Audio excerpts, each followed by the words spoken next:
is really good. But one of the best examples of what I'm talking about in practice, because this isn't just theory, it's things that we can act on today, because ideas do have consequences, and if we can act on them ourselves, we'll empower other people in our spheres to act on them, and it's, admittedly, it's difficult to see the impact that we're having.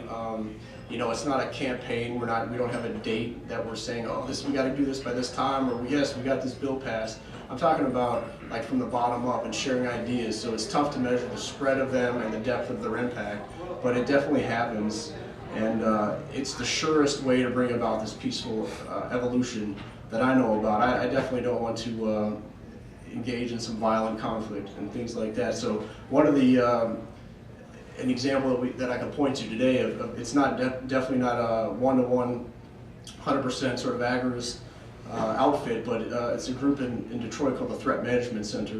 And then when I was just on the road doing this CopBlock tour, I was able to interview these folks. And so back in '93, this guy, Dale Brown, saw a female being sort of brutalized or treated wrongly by some police employees, and he said, you know, I really can't stand for this anymore. So he started, he set out, first he started with a dog and a rifle, and now he's grown this company where they have 500 corporate clients, and they do patrols in a number of upscale neighborhoods whose houses average from 7,000 to 10,000 square feet. So they have a lot of paying clients, and they provide a very high caliber service for these clients. And with those profits, they're able to then help people, like people who are in need of help, less well-off neighborhoods they patrol. They drastically reduce crime in those areas.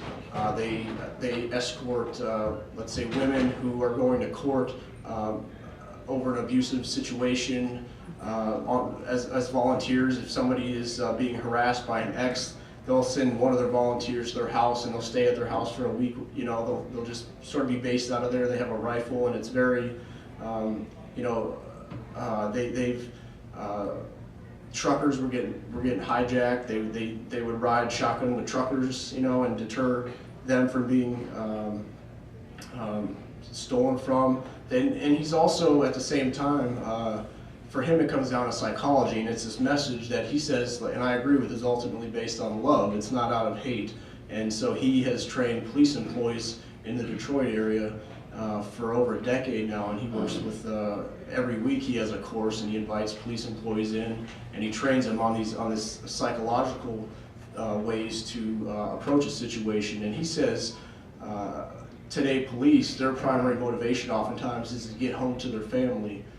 But if that's their primary motivation, then you know they're willing to put themselves before their job that they've taken, which is to protect other people. And so he pretty much just says, no, you need to look past that. You need if you swear to do a job, if you're taking a paycheck to do a job to protect someone, you need to protect that person. And so that doesn't mean go in guns blazing and say the last man standing. It means try to diffuse situations, try to de-escalate things, try to create, try to proactively change this environment on the ground so that it never becomes violent. And so he's been very effective doing that. I would show you all a couple of videos, but I'll have some polished stuff up in a couple of weeks on the Threat Management Center at CopBlock.org that I hope you'll check out. That'll really, I hope, showcase what they're up to. I mean, now they have a 10,000 square foot training facility. They have Hummers. They're like they do patrols in Detroit. They have a ship now, a boat that they use in the harbor there. So it's pretty awesome. Another